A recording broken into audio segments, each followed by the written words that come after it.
Hi, I'm Pierre leClerc, and I'm the lead dev on 𝙎𝙤𝙬𝙨 from Six Studio, and I'm happy to be on the 𝙎𝙬𝙬𝙨 podcast. Hello guys, and welcome back to this week's episode. My name as always is 𝙬𝙬𝙬𝙯𝙬, and today joining me in the A block is my partner in crime in many endeavors in life, 𝙎𝙚𝙬𝙬𝙯. 𝙎, please sir, say hi. Hey everybody, yes it is I. This question, but hey, you can call me 𝙎. And I guess we have a little bit of different things to talk about.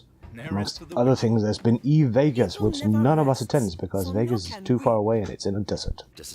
Yeah, I don't fancy going to a hot, sweaty place full of sand. Oh, I love the flight into Vegas. There's absolutely nothing, then there's some rocks, and suddenly there's a city. And beyond that, there's nothing. Vegas is a scary place. Never been, but it's a scary place. I've seen CIS Vegas. Scary place, bro.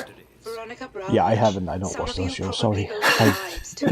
I had a project, just reminiscing of it, in Mexico, and it was very terrible and horrible and stressful. So I took a very long weekend in Vegas to relax. I literally just checked into a hotel and went to sleep. So you went from a desert to a desert to relax. That's just genius, 𝙎. Yeah, and particularly going to Vegas to relax, that's brilliant, ain't it? Not a place I'd go to relax, more like to have fun and party, because what happens in Vegas stays in Vegas. Anyway, guys, we are here to discuss games, news, stuff, and type of things, instead of talking about our reminiscing old times about Vegas. Guys, 𝙎, what do you have for us today, sir? Oh, well, you said games. Should we start with one of the big controversies that's been recently, Rockstar Games, and their sudden pride in crunch? Yeah, it seems it can't be a week that goes by without there being some sort of gaming controversy where someone gets their panties up in a bunch. What's the latest now, 𝙎? Well, I guess it's not latest, it's now a little over a week old. You heard about Telltale and you guys covered it, and there were some headaches with how employees are being treated in the games industry, and then one of the co-founders come out from Rockstar, Red Dead Redemption 2, and says, oh, but we did 100 hours a week. And like, that's something to be proud of. You must have, and I say this as a former project manager myself, if you're working 100 hours a week, if you're working your team 100 hours a week, you fucked up. Pure and simple. There's nothing else to it. You messed up your planning if you have to work 100 hours a week to catch up. That's literally 2.5 weeks work per week. As far as I'm concerned, they must be terrible at what they're doing. They might make nice games, but in terms of actually making stuff, in terms of working, that company must be utterly horrible. Well, my thought to this was, did the devs get paid for their 100 hours a week? Did they get paid their overtime? Because surely there's an overtime clause in that, because you could only work, 64 hours a week? I'm not including Sunday. Is it 64 hours a week, 𝙎? Oh, different countries. Even in the US, even it's state by state with laws. So, yeah, there's a good chance these people actually weren't paid. A lot of people come out and said, yeah, we did 100 hours in our project without being paid. Some saying, oh, we did 100 hours with overtime, but you're 50% overtime, so you get 50% on top. That still doesn't matter. At 100 hours, you're not efficient. Studies have been done to death on this. Somewhere around the 60-hour mark, your efficiency just starts dropping like a stone. Oh, I can vouch for that. After, say, the 45-hour mark, you start feeling the stress of the work environment on your shoulders, taking some work 6 days a week, 10 hours a day. I fully appreciate that. When you reach the Thursday, you're already freaking broken, and you've only got 1 day off, and it's like, God. I feel for these people. I really, really do. I really do. And you're not wrong by saying that if they're working 100 hours a week, and a team, not just one individual, a whole team is working over 100 hours a week, there is some piss-poor planning in order to do that. Either that, or the publisher is actually forcing all this work in a specified time frame, and the only way to get it done is that time frame. So, obviously, publishers need to sort of widen the time frame a bit to allow for not 100-hour weeks. Yeah, and there's just for people's references, in a week, end to end, there's 168 hours. So I leave 68 hours for sleeping, for recreation, for food, all of that. For seeing your family, for crying out loud. So it just doesn't work. And it's been stupid because then the exec team came out and said, oh, we don't force it. No, you don't force it explicitly, but you force it implicitly, simply by saying, oh, we're going to do 100 hours. And then everybody else will be doing 100 hours just to not seen as slacking and not getting fired for it. It's the power dynamics in this shit is horrible. You can't say, oh, we did it, the managers, and there's no expectation that anybody else does it. No, there's an implicit expectation of it, and it gets to be part of the culture. So management has to take the step forward here and say, we don't work more than 40, 45, 50 hours. You know, overtime is okay, just don't do it regularly.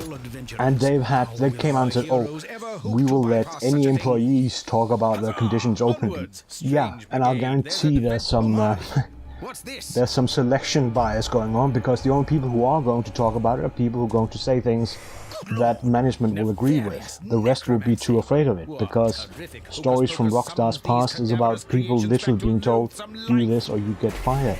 So there's already an environment there from the past of, if you don't toe the company line, you're in trouble, son. So of course they're not going to come out and say, oh, I'm being worked 100 hours and I hate it.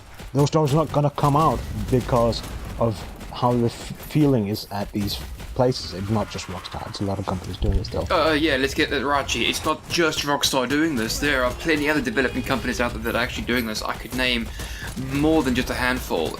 You know, it's working conditions of these devs, because the publishers don't understand the video game community as well as they should, and they're trying to enforce, at least in my opinion, they're trying to enforce like a movie sort of regime over it, where you've only got a year.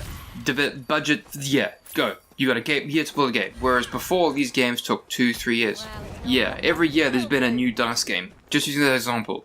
Every year has been a new DICE game. Basically a reskin, redynamics, rebalancing, all that nonsense. So, if they had, like, I don't know, pushed it to once every 2 years, then perhaps maybe these games would have been a bit better flushed out. A bit better at the old efficiencies. Netcodes would have been better. I'm talking Battlefield 4 here. So yeah, you're not wrong, G. You're not wrong. So the only thing, of course, we can do as the gamers say is, you know what? Let's skip this one. And that's my opinion. Red Dead Redemption might be an awesome game, but Rockstar at this point needs to be shown that their behavior is incorrect. Even if they say they're improving, even if things have improved compared to the past, at some point they need to slap over their nose. And I think this should be it.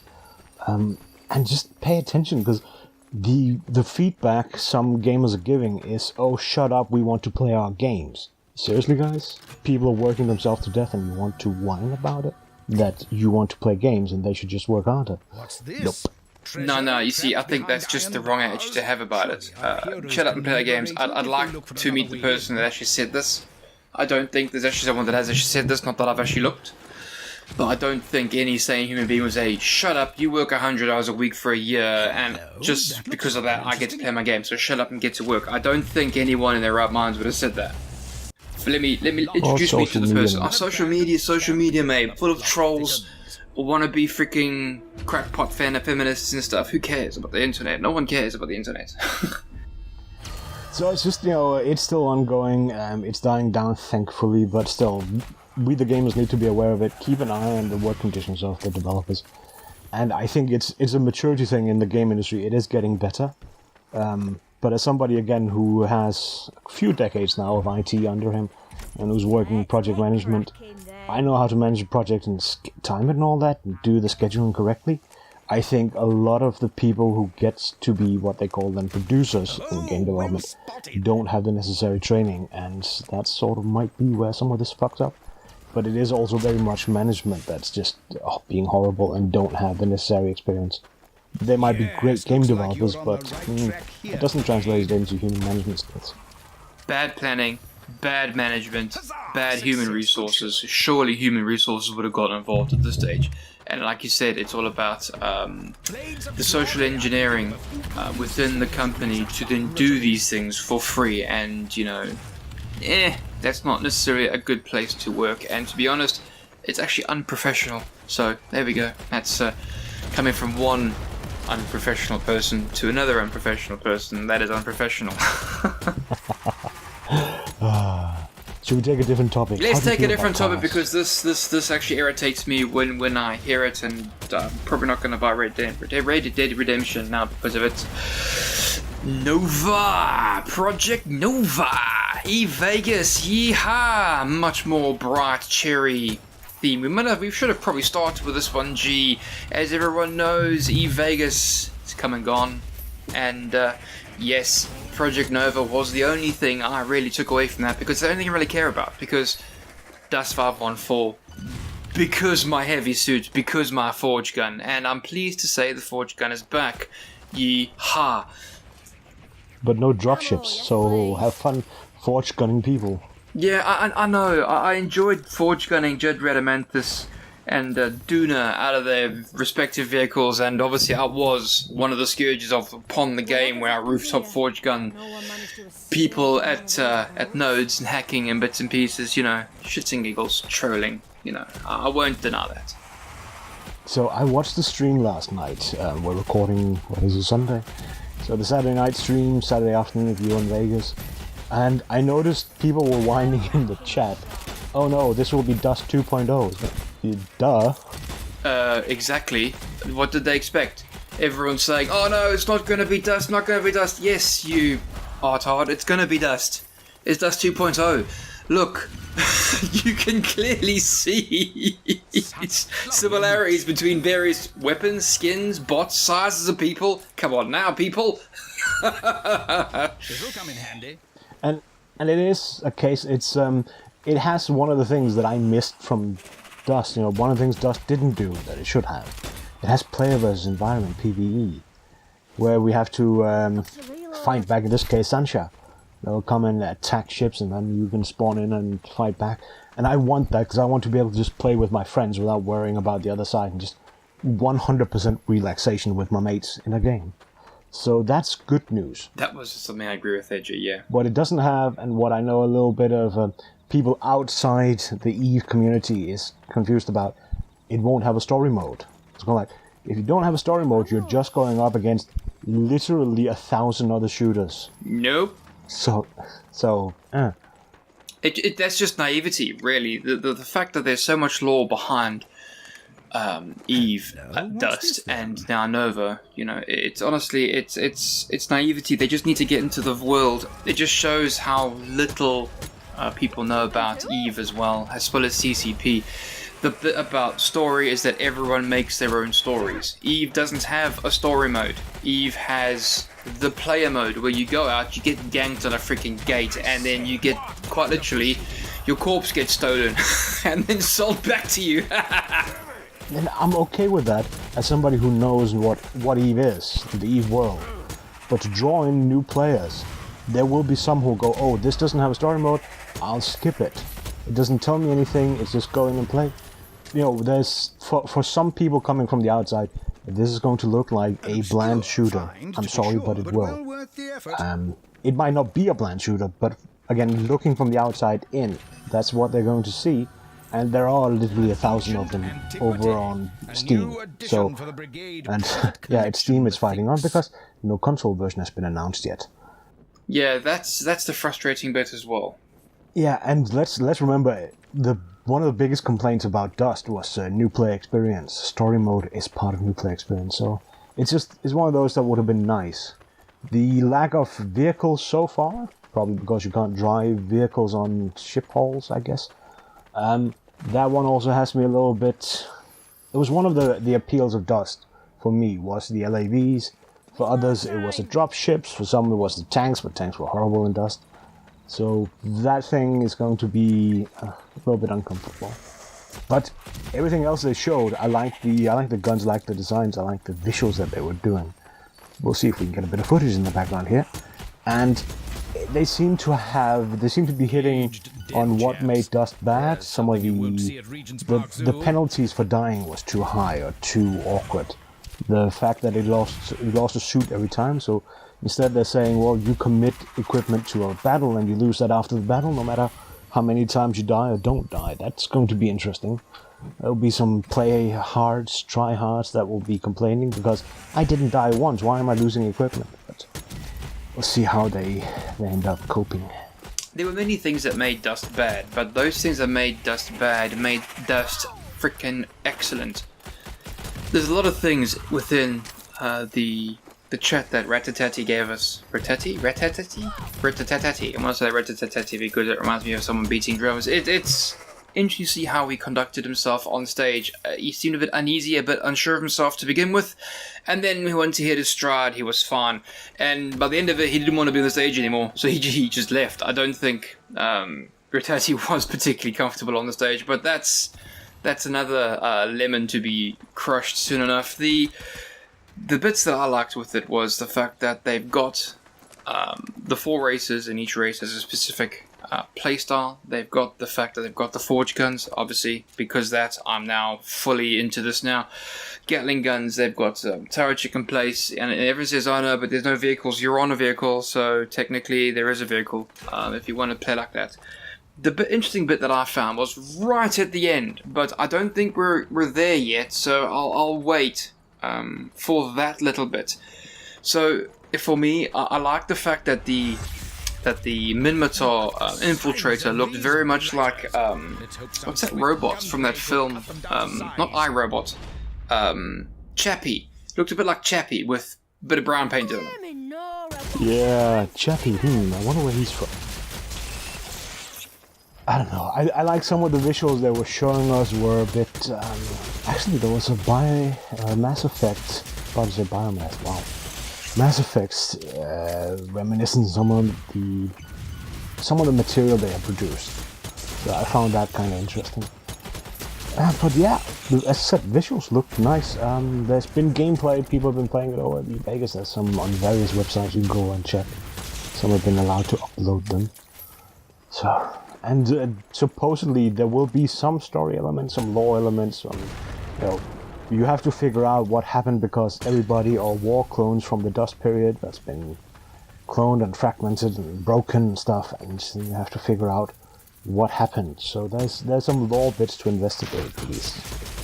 And that's where I was very thankful towards the development team for that. They haven't just quite literally cut and run. They've actually incorporated the dust period into this through various stories, and the intro trailer makes a lot of sense. Yes, we are shattered, we are broken, we are fragmented minds, one and all, and if you're going to bring us all together, well then do so and make yourselves an epic game. The problem that I've got is that there's just this spark in the back of my mind, Dust was cancelled, World of Darkness was cancelled, Valkyrie was cancelled, and now Nova. The saving grace, however, I feel, was, again, I think this is appropriate time to jump to the end, was that he said, hypothetically, we start messing with Eve peoples, just to delay timers, just to provide them unique skins that they cannot get anywhere else, just to mess with Eve players, and then Eve players can mess with us. Now, that sort of gaming interaction did happen in Dust 514, where an Eve player would go to the planet that the battle's currently happening on. You then call in your orbital strike, and then you drop orbital strikes. My Eve clones got quite a number of deaths thanks to Dust 514, and I can guarantee you every one of them I know, particularly Pyrex, Steph. I know I've got a couple of my clan mates in there. I've got Snags, I've got Zeke. Casualties of war.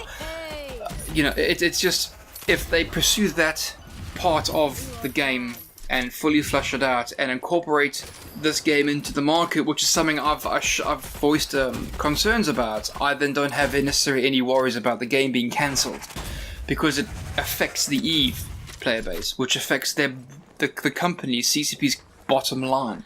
So if you want to entangle Nova into the market, that will directly tamper with CCP's bottom line and directly tamper with the clients of their bottom line. So it's going to be interesting to see how they sew that one up and nice. I really do hope they do integrate it into the market. That's what needs to happen in order for this game to be the game we'll want to be, and not necessarily a 16v16. I honestly think that's too small. And to be fighting on ships, I'm not necessarily a fan of the idea, but if the game plays well and it makes sense, which it looks like it does, and people say they're having a lot of fun, I'm all for it. I'll play the game. I'll buy the game. I'll have a go. I'll see what it's like. Yeah, the fighting on ships thing, I think I mentioned in the past. Physics just messed that up. But I don't know. The tying in is going to be interesting. That was the one thing that eve players, I remember in Dust, whined about, that they didn't want it to have any effect. And now the story they're telling with the PV is that it's somebody trying to attack a ship, kill the capsuleer and capture the ship. A concept I like. That was literally the worst case scenario for the eve players back then. They don't want to be able to lose a ship to somebody who doesn't play eve but plays Dust, or in this case now Nova. So probably something we won't see in the tie in between eve and Nova will be the ability to capture player ships. I doubt that would happen. But the rest of it, yeah, it seems pretty good. You mentioned those different games, and it's fun that Nova is the only one still holding on to the one universe, one war argument, which was presented as a single game that is Eve, Valkyrie, and Nova. Valkyrie's dead. Eve have given up mentioning one universe, one war. Does the rest of the company know that Rattati's still talking about it? Here's the thing though, if we don't necessarily petition CCP anymore, right, we need to take this to the developers of Project Black Desert Online Nova. Take it to them, petition them, because they're the new evil overlords, you know? And then if they want to be entangled in the EVE market, it'll happen. So we need to be, positioning these guys, talking to these guys. Listen, do this. This is what will then make a first-person shooter within an MMORPG. And yes, to be brutally honest, I do want to climb onto a battleship and then murk the capsuleer. Ship becomes mine. Ta-da! And you're wrong. People that played Dust 514 did play EVE. That's a cold hard fact. Came from the same company within the universe of EVE Online. Therefore, you're playing EVE Online. Done. That's cut and dry, in my opinion. And my opinion is often wrong. I think you're sort of right, and I think most of what they showed during this little presentation at Vegas was correct. They didn't show anything controversial. I think they gave some weapons. They were interesting. They looked a lot like Dust weapons. He did everything he could to avoid calling them Dust weapons, but you know. He did say Dust 514 right at the end. he avoided that. He said, this is like the other, like our older games. And then, right to the end, he said Dust. Ba-boom. Yeah. I think overall it was a nice enough presentation. You're right, he was nervous. He reminded me of NVIDIA CEO who just did the worst presentation I ever seen. I got that as well. It's funny how you and I both thought the same person. But to be very honest, when you're standing on a crowd full of people and you're the only one on the stage and all eyes are on you, you're gonna shit your pants, yeah. So, but overall, I think this looks like it will be an okay game. I like the idea that different suits have different abilities without it being a hero shooter, because I hate hero shooters. I hate the idea of playing this hero. So we get suits, we can adapt them, but the suits have specific abilities. I like the firmware idea, that could be used nicely. I like the guns, and if we really get at least PlanetSide 2 level customization of guns, then I will be happy.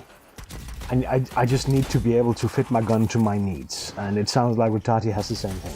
To be brutally honest, that was something that wasn't mentioned, and I wish I was there for the roundtable because I wanted to ask them, what's the monetization going to be? Is it going to be a free-to-play with microtransactions, or is it going to be a fully-fledged game with microtransactions? Because it'll be interesting to see how this game plays out. It's going to be like EVE, where you can't go over a certain cap. That's some of the things that still needs to be clarified. And I'll go back to haunting what's-his-face, CCP Grendel, for that interview, because they promised it. Well, I wonder if we'll ever get it, though. Either way, I'm signed up. I've claimed my clone name from the olden days. I might get it. And that suit. I just hope we get to play it soon, really. Even if it's over on the Windowses. Yeah, again, that's something that wasn't really spoken about. Everyone moaned about the fact that Dust was on the PlayStation 3, and now it's going to be completely flipped. It's going to be on the PC now. I made a video about this before. I really do think EVE can run on the PS4, so therefore, in my mad, crazy tinfoil bacon hat theories, is that why can't this run the PS4? Well, now there's EVE Online on phones. 𝙎𝙴𝙬𝙬𝙀. So this is going to be an interesting time for CCP. I really do hope this game goes well. I think I might have to build a PC just to play this game on ultra settings, because Dust is back, G. They're spouting the same stuff they said for Dust 514 all those many years ago. They're saying the same stuff now, and it gets me all excited. Mostly because of nostalgia, which is why I don't like Nintendo, because they play on the nostalgia thing. And they're playing on my nostalgia as well, and I'm really, really keen for this game. And overall, like you said, it was a very, very nice presentation. Very well, talked about and stuff. He was a bit nervous, but yeah, can't fault the guy for that, really. Nah. And just to round it up, I like the little detail that your iron sight on one of the 𝙎𝙗 rifles is literally the 𝙎𝙗 logo. That was a cute detail. I thought was unnecessary because that's probably going to be switched out for a scope. That's probably going to cost you real world credits anyway. But never you mind. Right, boys and girls, that is it for the news section of today. Thank you very much for sticking around with me and G. In a few seconds after the adverty type thing of whatever's, myself, Draconis, are going to sit down with Pierre. And don't worry, boys and girls, I won't let Drac say hello. I'll jump straight into the interview. Save you guys the ear raid. Ooh, that's 𝙎𝙬𝙬𝙬𝙬, isn't it?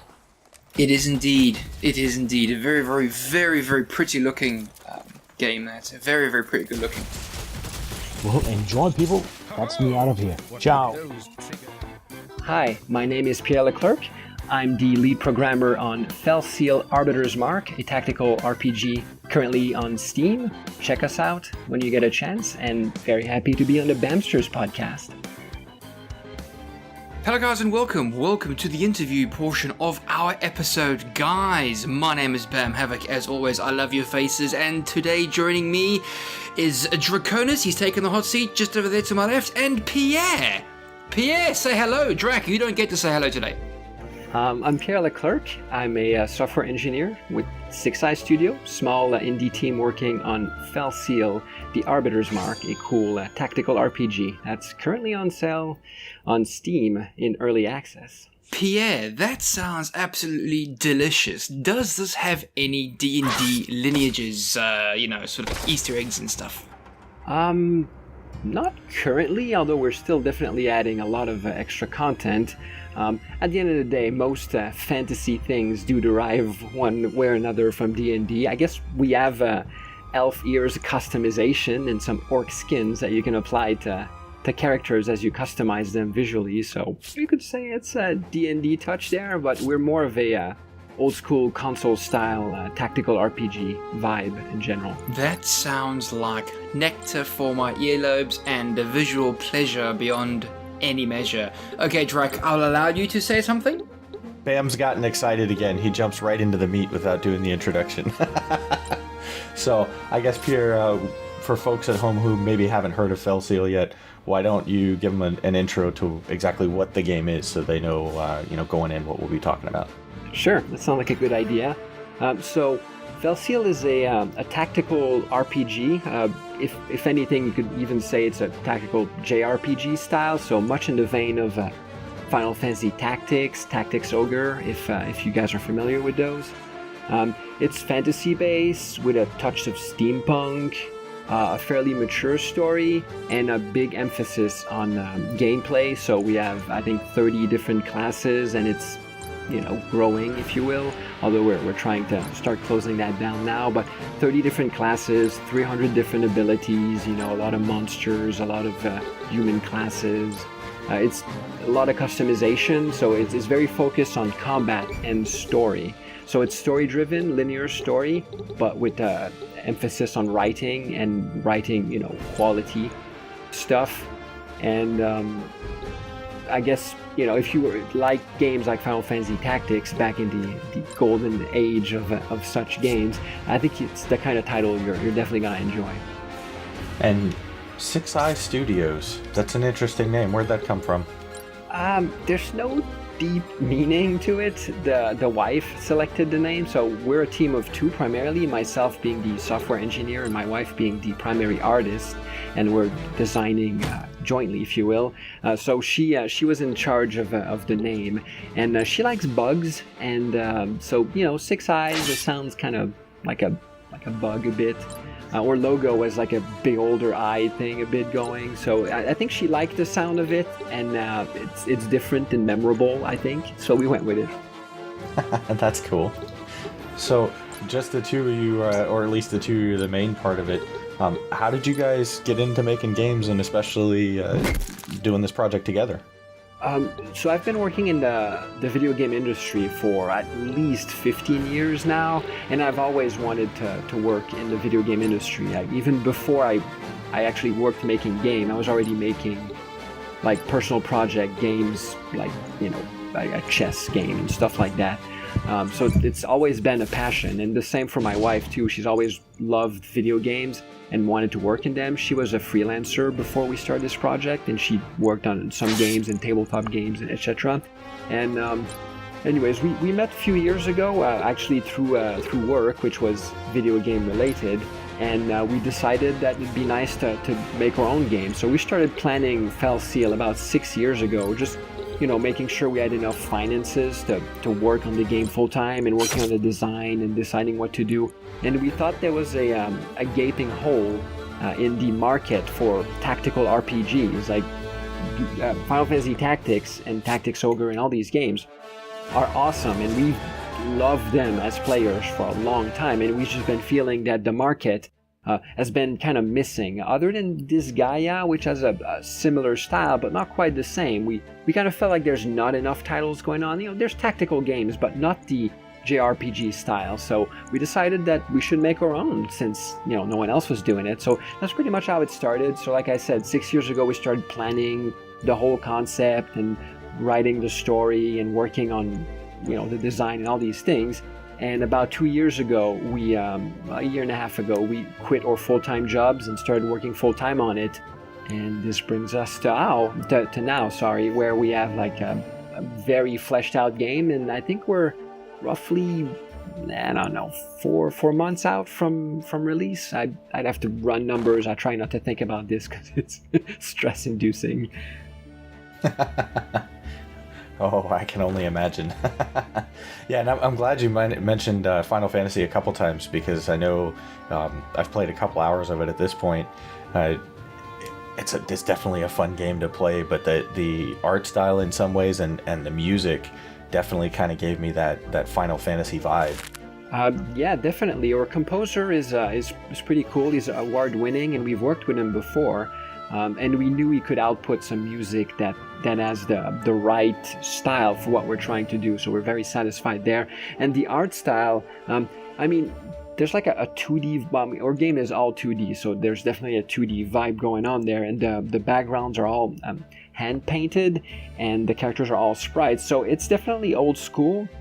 I'm not sure the overall style fits as much with like Final Fantasy Tactics as maybe actually with Tactics Ogre, which was a purely 2D game as well, just like ours, so it might be closer there. But the style is, I think it's a bit different, because we're going with a much higher resolution and hand-painted style for the maps, because our maps are not made with tile sets like a lot of these older games were made. It's one giant hand-painted texture, if you will, which gives a lot of, I'd say, richness to it. You know, it's all hand-painted with lots of details, so I think it's pretty interesting. But we do have a little bit on the anime side style, but I think it's a bit eclectic. There's a bunch of different things going on. Hopefully, yeah, we like it. Hopefully, the fans do too. Oh yes, I'm sure the fans do like it. From what I've seen on your Steam account, and I have done some digging, I hope you don't mind, around you and your game, whatever have you, it's a lot of positive feedback. There are one or two troll comments, but Steam is obviously full of them, and you've somehow managed to avoid all that nastiness. What's your trick? How have you managed to avoid all that horribleness from Steam? It might sound, it's hard to tell, but I'm not sure we've avoided it. I mean, we do have a very high current positive rating. I think it's sitting at 94, 95 roughly. It's still very high in my books, you see, because I've seen ones that have got like a 60 and you're just full of troll comments. I've seen those too, so I don't know if there's a secret. On the one hand, I think we're doing well. On the other hand, I mean, we do have some negative comments, and I don't know, I'd say half of those are could be trolling. It's hard to tell. Maybe not. But so we do have some negative comments too. We're not escaping that part, but I think we've been doing well in part because we had a big Kickstarter before. And the Kickstarter, while it wasn't massive in terms of money, I think we raised roughly 46,000. So it's a average size Kickstarter for video games, but we had a fair amount of backers, and they were all very happy with the way we handled the Kickstarter. So we managed to kind of migrate a lot of this community to Steam when we started the early access, and I think it created this positive, strong backbone for the community of people that are enthusiastic and in general positive.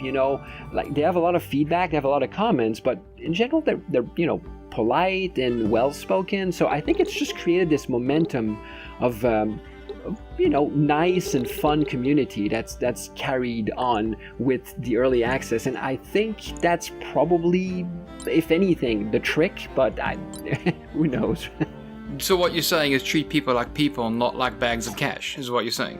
I mean, that's definitely our general philosophy for sure. I don't know. I mean, I guess that sounds like a good start to me, for sure. There's probably more to it than just that, but everything is always more complicated. But that's a good start. Well, yeah, it's me thinking, right, well, you're obviously from Quebec, and we all know Quebec's the best part of Kanekistan, right? Of course. And they have a massive... This is the bit that I love about Quebec and the dizziness that is Quebec, right? You guys have a maple syrup storage facility that if the world ends, you have a storage of maple syrup.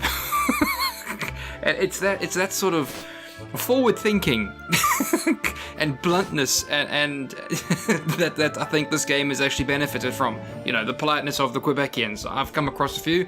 I've never had problems with them. I think I just figured out where I need to make my trek to if the zombie apocalypse hits. No, dude, seriously, they have, I forget the name, right? But it's some weird name, and they've got a huge warehouses all over Quebec, right? Just storing maple syrup. Well, why wouldn't you? Oh no, I'm not denying it. I mean, that's a brilliant idea. When the zombie apocalypse comes, who wants fuel? Who wants rations? Sod that. I want me maple syrup, son. So first, maple syrup, of course, delicious nectar of the gods, and we love it deeply in our family here. But more seriously, I don't know. I guess I do think Quebec people are definitely some nice folks in general, and they try their best.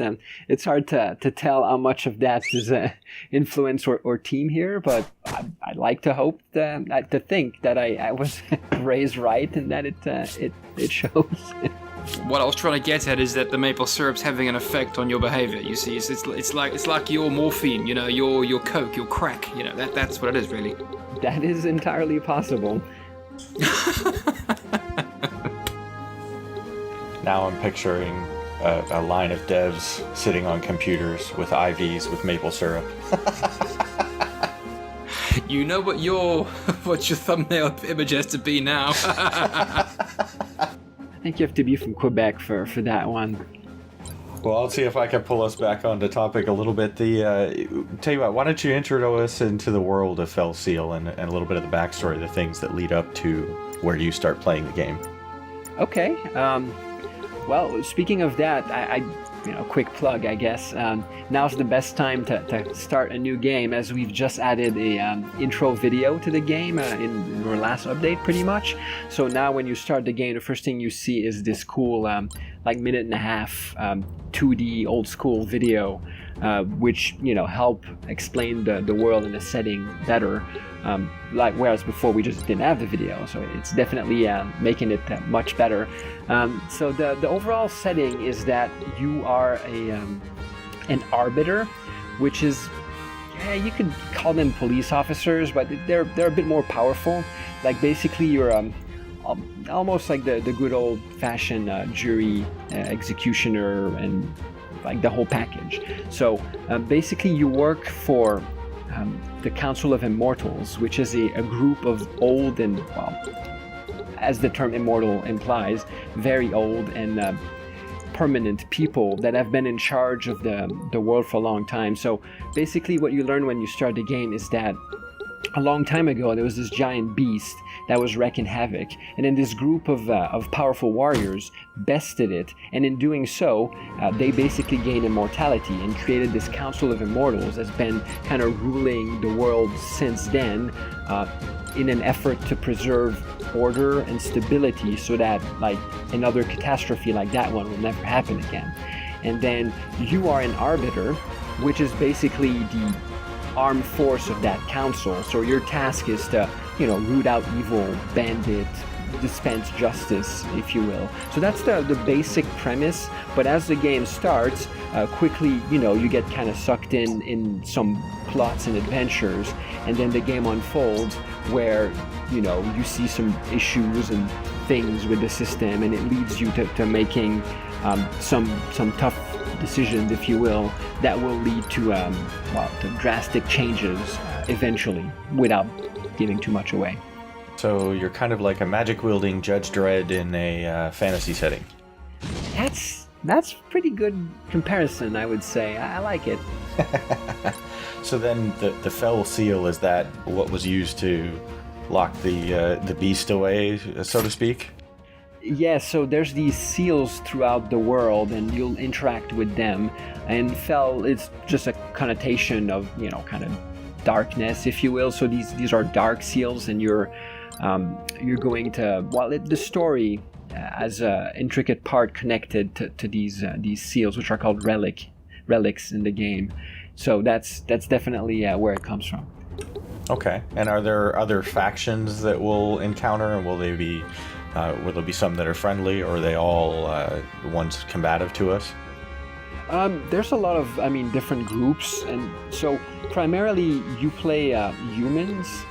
There's a lot of monsters in the world, but they're not playable for various, gameplay reasons. But there's a special race called the 𝙤𝙬𝙬𝙨 race, which is a race of humanoid, insectoid people, and they can absorb monster abilities, if you will, and you can play one of these characters.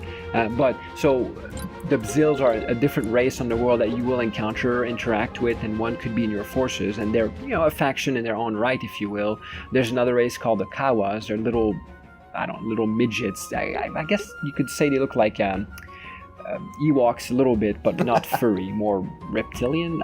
Anyways, the point is that's another faction that will, have its own side to things, if you will. And then, of course, you meet enemies, and then, there's other factions that you meet that are not enemies. The game is, the story is quite long. There's a lot of stuff happening, so there's definitely plenty of factions, both hostile and not hostile, that will develop the story towards its conclusion.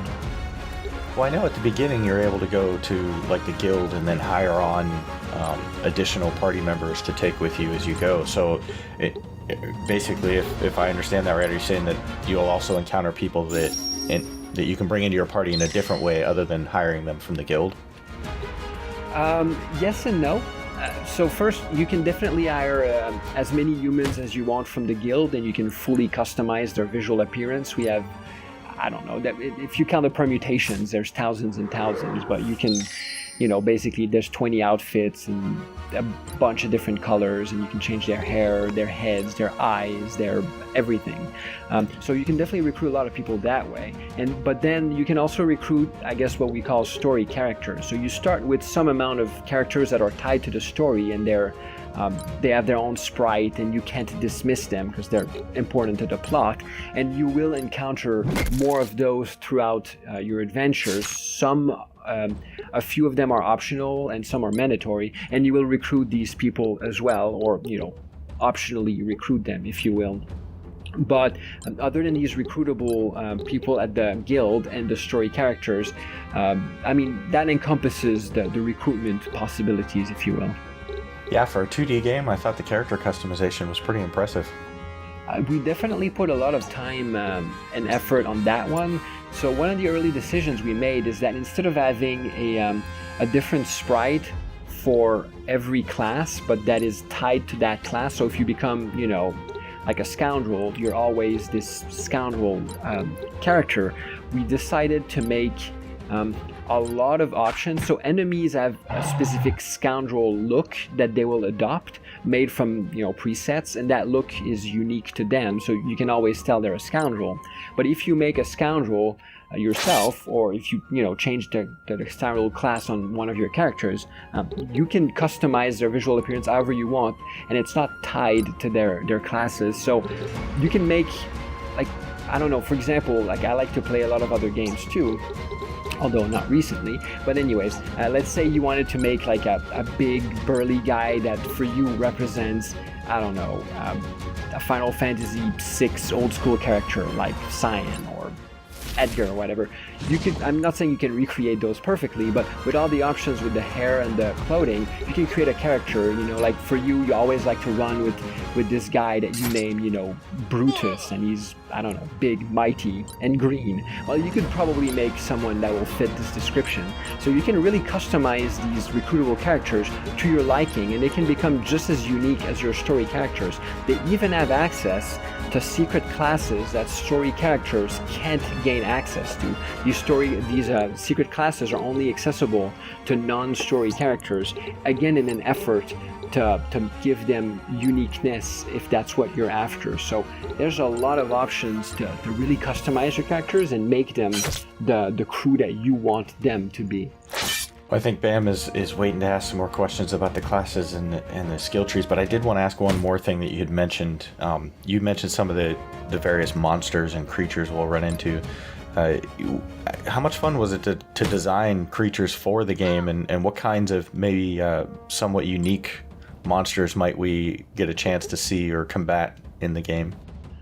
So my wife, or artist, did all the creatures design, and both the visuals and most of their abilities as well. She's really into monsters. She likes creating, drawing, and designing them. So that was all her task. So I couldn't tell you how much fun it was from a personal standpoint, but looking at her, she looked to have quite a bit of fun. So I think she enjoyed it.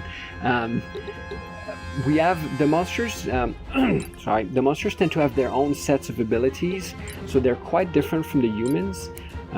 They have a little less abilities, but their abilities are a bit more eclectic. So there's definitely a lot of weird things you're going to see there that feel fairly different. And the monsters have inspiration throughout time of, classic beasts, but there's a lot of completely,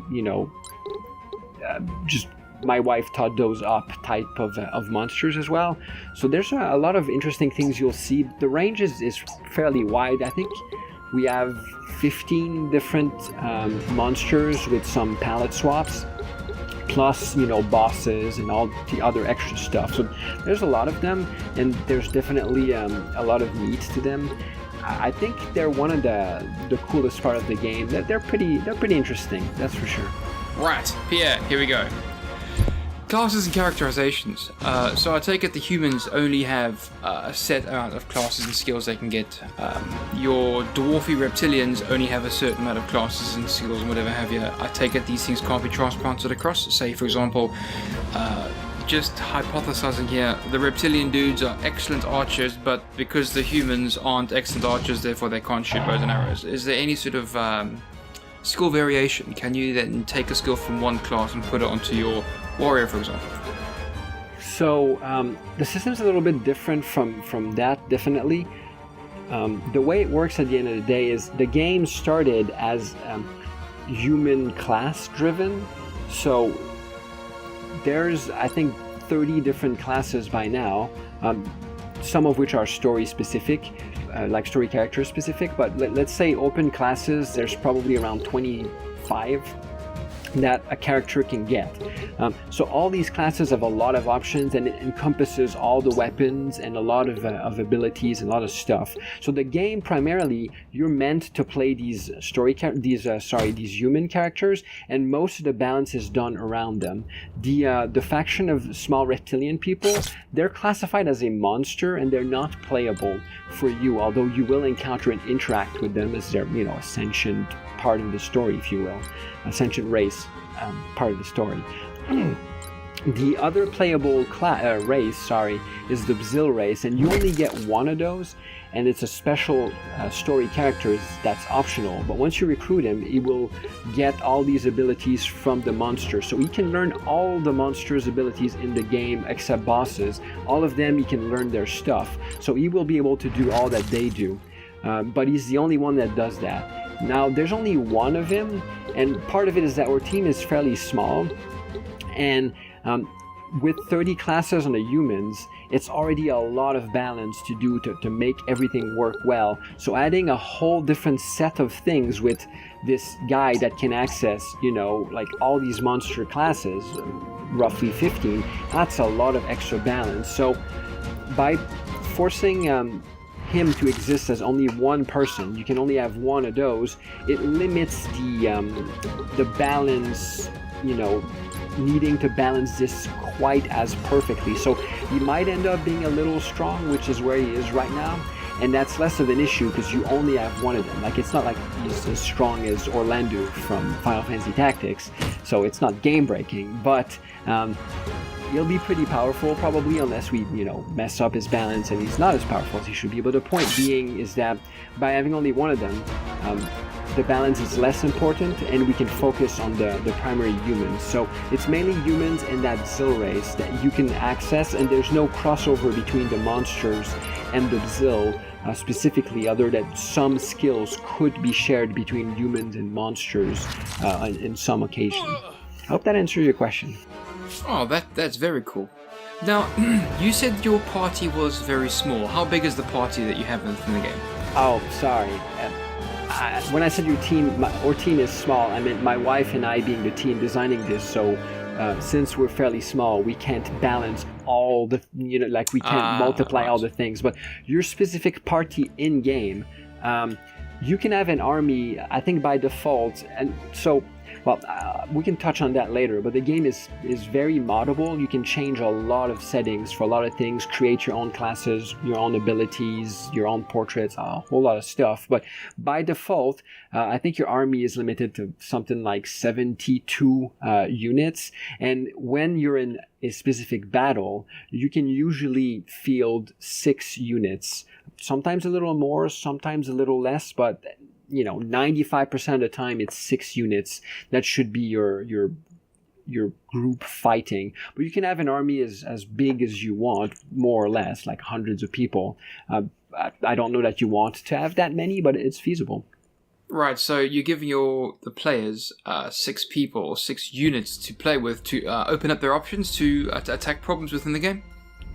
Yeah, so, I mean, the game is, like I said, the two main focus are battle and story. And when you're in a battle, it's it's a long affair. We're thinking about, maybe, depending on where you are in the story, maybe 10 minutes, 15, 20, roughly should be like a battle.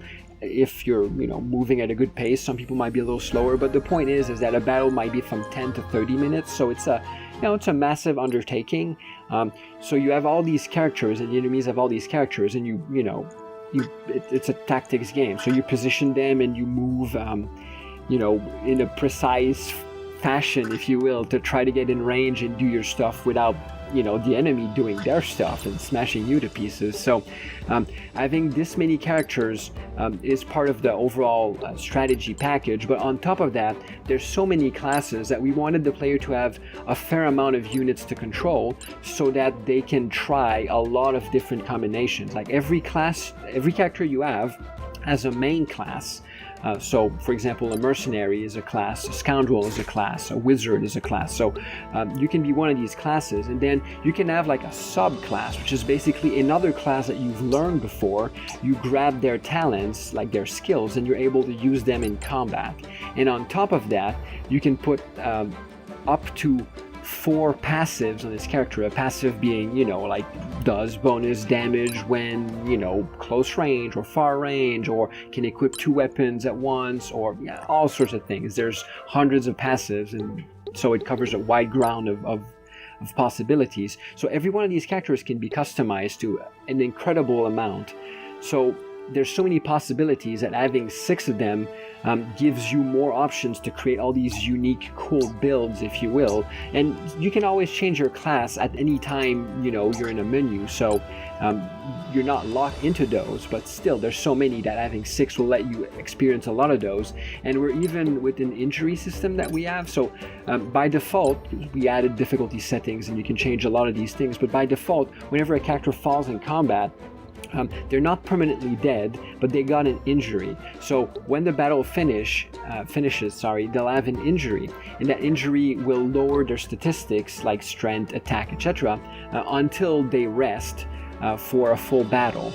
And so there's a drawback to that, but what that means is that if the person is resting, then you can't use them in a battle. So having 6, 7, or 8 characters will be useful when fielding 6, so that you have a few extra. So if one of them is injured, you have a replacement that can come in, which again, the goal is to let you experience more of all these combinations of classes, since there's so many.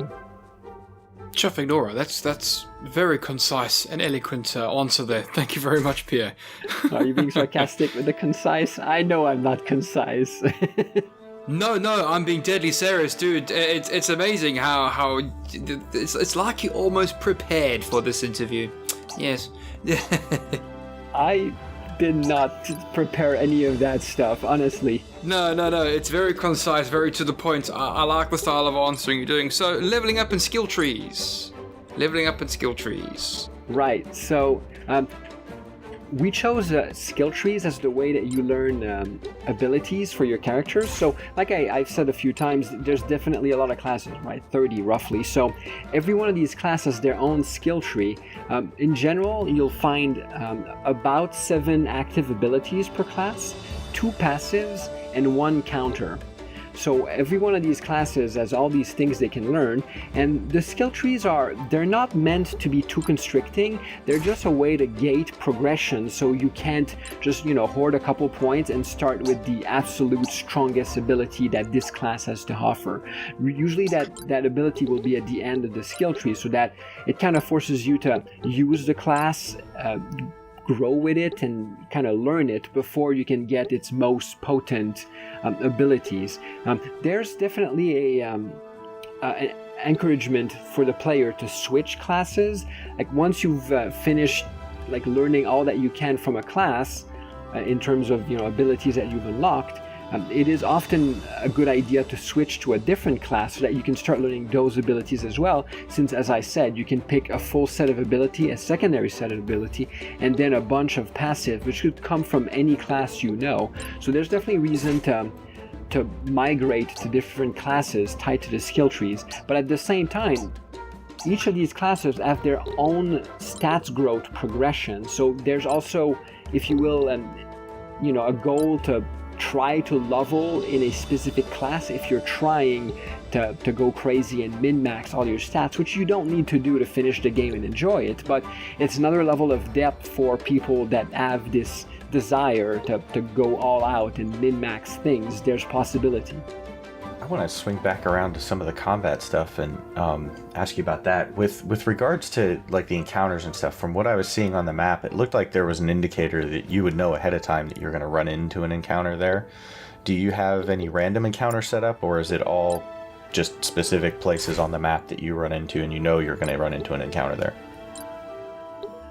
So what you're referring to is those are story battles. So the story is fairly linear, and you'll see on the world map your next point to go to unlock the story. And as you said, those are red and kind of aggressive looking. Something bad's gonna happen. So there's the linear progression of all the story battles are there on the map, and you know what to expect, and you're going to trigger something moving that way, although sometimes surprise battles might happen. In terms of random encounters, we decided to go with no random encounters. Instead, we have what we call patrols, where you can go on any map that you've already cleared the story encounter on, and you can choose to patrol it. Like if you remember at the beginning of the interview, we mentioned that you're more or less kind of like a police officer. So patrolling the area for bandits or, trouble is within, the scope of what you might want to do anyways. So you can go on these maps and basically you trigger a random encounter voluntarily by patrolling it. So what the goal of that is that we still want players to be able to get random encounters if they want to grind or unlock more abilities or just, have fun testing out stuff. And some of these patrols can be exciting and more challenging and different. So there's reasons to do that. But at the same time, if you're trying to just advance the story without encountering anything, you can do it too. Like one of the things we noticed in previous games like Final Fantasy Tactics, for example, is that if you're trying to get a random encounter, it's random, so it can be annoying because you're just moving left, right, like, oh, come on, spawn something, and it takes some effort and time to spawn a battle, and just, why go through that process of painfully walking left and right trying to spawn something?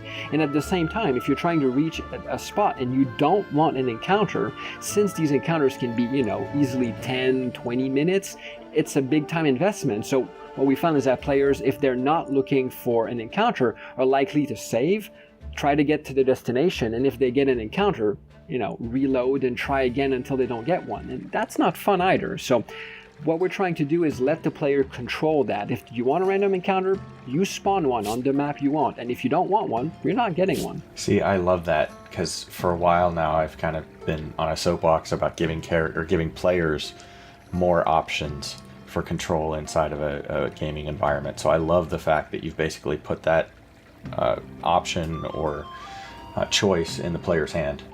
I think it's been a popular design decision that we've made. The feedback, specifically with the patrols, has been very positive so far. The only feedback on the negative side we've gotten tied to that is that players want more varied patrols than what we have now. So we do have an item in our log to create things, to create more patrols, to make sure that there's enough variety. But the feedback has been very positive. I think that's one of the very good additions we've brought to the genre. Oh, cool. One of the other things I wanted to ask you about with combat is, there's some special, I want to say, combat mechanics or maneuvers that happen in some of the encounters. I think it was in the very first one, maybe the second encounter. I'm lining up all my characters, and of course the enemies are kind of scattered a little bit over the map. And I basically was getting my stuff all lined up so that I would make them come to me, and I could get them to close the distance, and then I could run up and get the first attack. And then there's a little pop-up that says, oh, it looks like that trapdoor over there is going to open up and they're going to get reinforcements. And then I had to scramble to go out there and try and get on the trapdoor in the midst of all these enemies. I thought that was kind of a fun thing to throw at people. That was definitely a little bit unexpected for me. Are there other types of mechanics like that we'll see in combat? Absolutely. I'd say currently there's not necessarily as many as what we're aiming for. We're revisiting some of the maps and adding extra ones, but there's definitely other such mechanics. Maps have varied objectives. Like the run-of-the-mill basic objective, right, is slay all the enemies. And even that map you're describing with a trapdoor, that's the objective, is to slay everyone, but we toss a little curveball by having potentially a spawn unless you block that trapdoor to prevent reinforcement from coming. But other maps have similar things where the encounter itself could be have a different objective, such as survive X amount of round, and then story unfolds as the round progresses, and eventually, if you last long enough, you win. Or some could be, slay the boss, or it could be escape to that specific path somewhere, so you have to reach this different thing. Or some maps have, unique features like spawning enemies and such. I don't want to reveal too much. Some of those maps are actually coming out in our next build, so I don't want to reveal how that's going to pan out. But there's definitely a goal of trying to have varied objectives, especially for the story encounters, to try to keep it fresh and try to get the player a little bit out of their comfort zone. Like the one you're describing with the trapdoor, you describe it perfectly. Part of the goal is that a very standard strategy for a lot of tactics game is to do what people call turtling, is that you turtle in the entrance zone and you let the enemies kind of crash upon you, as you know they're already kind of split on the map, so they'll come kind of one by one and you'll have a total advantage, and that's a good strategy. But if you rely on that all the time, it might get boring. So we're trying to create some maps that through different means will encourage you to break out of that strategy, to try something different. And the trapdoor was one such way where since the trapdoor is out of the way, you'll need to reach it, or I mean you can still turtle and let the trapdoor open and have all these extra enemies come in and you might still come out on top, but you know, at least you have options. Another way we're doing that is some of the maps have treasure chests and some have secret treasure chests that you need to find, so those will usually force you to displace yourself over the map to try to reach the treasure chest. And that's not in the game yet, but we're planning special enemies which we internally call loot goblins, but probably won't be called loot goblins in the game, but basically they're this enemy that have like a bunch of special loot on them, and they start on the other side of the map and they will run away after a few turns. So if you want that loot, you're gonna have to take some risk and charge at them to try to slay them before they vanish. So again, the goal is to keep it fresh and make sure there's always different things happening and you can't just rely on that one strategy.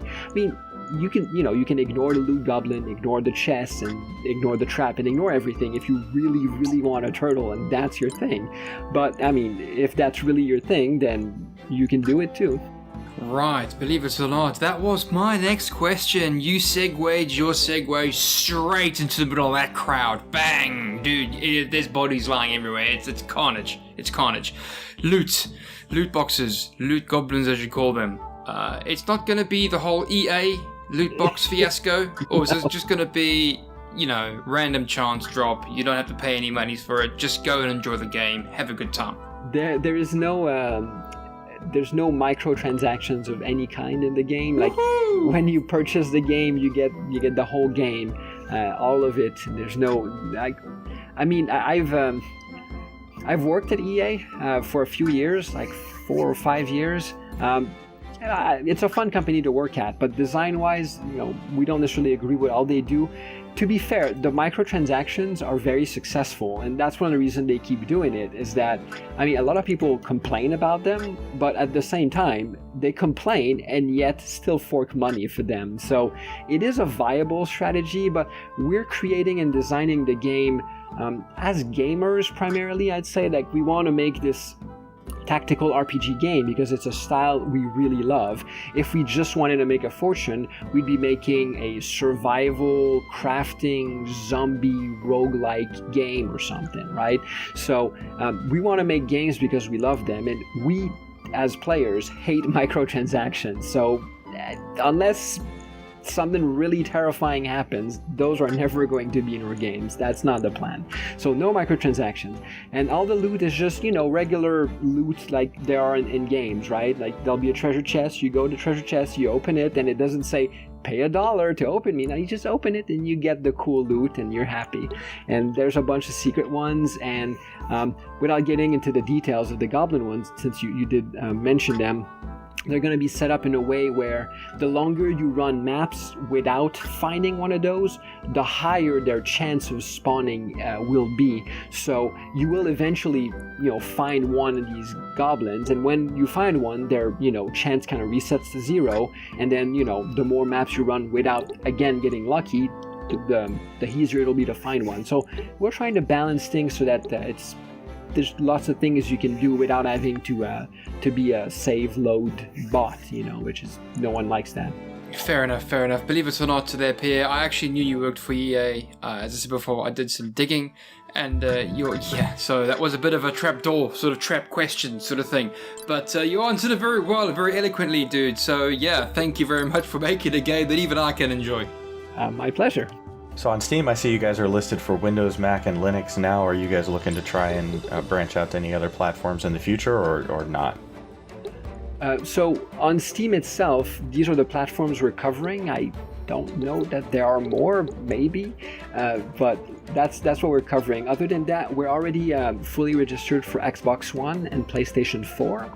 and we are looking at the Switch. A lot of fans are saying that the Switch is this perfect platform. You could play the game on the go, it'd be awesome, but it's a little bit more difficult to get that one going. But we have hopes that we'll get that going, but it probably won't be for day one like Xbox, PlayStation 4, and Steam will be.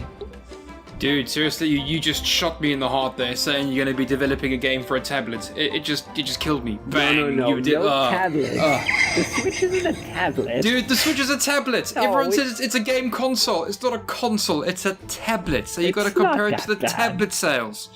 It's not as bad. We're not doing a mobile version. That's not the plan, at least. I mean, it's a tablet with controllers. Doesn't make it a console. That's all it is. If you want a better tablet, go buy a Samsung, not a Nintendo Switch. It's a tablet. All right. Bam's just jealous because I got one long before he did. Very jealous. It doesn't feel like a tablet to me because of the games themselves that are made on the system, and the fact that they're made for, your TV and also on the go. To me, like, mobile games, it's not that I dislike the platform itself, although I'm not a big fan of the way most of the controls get set up, but it's more of a design thing. Like the Switch and Nintendo in general, for example, they have a very specific style of games that are made for their platforms. Same thing with the DS, right? The DS has a very specific style of games, or the 3DS made for them, and same with the console, and same with the PC, and same with mobile. So to me, when you say tablet, it brings my mentality to the type of game that usually get made for the mobile environment, which are always centered around microtransactions, usually... Which is why I'm trying to get you to avoid the Switch. Avoid the Switch like the plague. But, as I've always said, if there's a market for it, and there is a market on the Switch, by all means pursue that market. But I don't think that market's going to lead us towards microtransaction like a mobile environment would. So I'm not too worried there. I think it'll work well, but we're not there at this point, since it's not officially set up for the Nintendo Switch at all yet. But I think we can make it happen. Well, that's interesting news. You heard it here first. Nintendo Switch not officially set up for yet. Well, I know we're closing in on the hour, Bam, so you want to ask your famously penultimate question? My penultimate question, believe it or not, Drac, my penultimate question is normally done by G under Article 2 in Section 7C, reference 3B. So, since he's not here, you're going to have to answer it, mate. I think those numbers change each time you say that. No, never, no, not at all. Not at all. All right, Pierre. Well, one of the things that we like to ask every one of our guests, just to kind of break it up and have something fun to do at the end here, is what kind of bacon do you like? How do you like it prepared? And what kind of beverage, be it beer, cider, or and it can be non-alcoholic if you like, would you pair with said bacon? That's a good question. Insightful. I like it. I don't know types of bacon very well, but, delicious, crispy bacon that I make myself in the oven usually does well on the bacon front. As far as drinks, I'm going to be a little boring. I don't drink any alcohol, so it won't be an alcoholic beverage. And I'm on a strict carb diet, so I guess fizzy water? I can honestly say I don't think we've had anybody say sparkling water before. Yeah, it's not too exciting, but I like it. Alright, so the game is 𝙎𝙬𝙬𝙬𝙬 Arbiter's Mark. It's a turn-based tactical RPG in early access on Steam. It's available right now. You can go check it out there on Steam. We'll also make sure to include some links to their Twitter and other pages so you can get some more information there. Pierre, from us here, I'd like to thank you for coming on and talking with us. It's been really fun, and I've had a fun time checking out the game so far as well. Thank you very much. It was great talking to you guys too, and you guys are quite fun indeed, and I'm glad you enjoyed the game. Well, there we have it, folks. Pierre from 𝙎𝙬𝙬𝙬𝙬. Guys, thank you very much for joining us. Love you guys. Toodle pip, TTFN, and goodbye.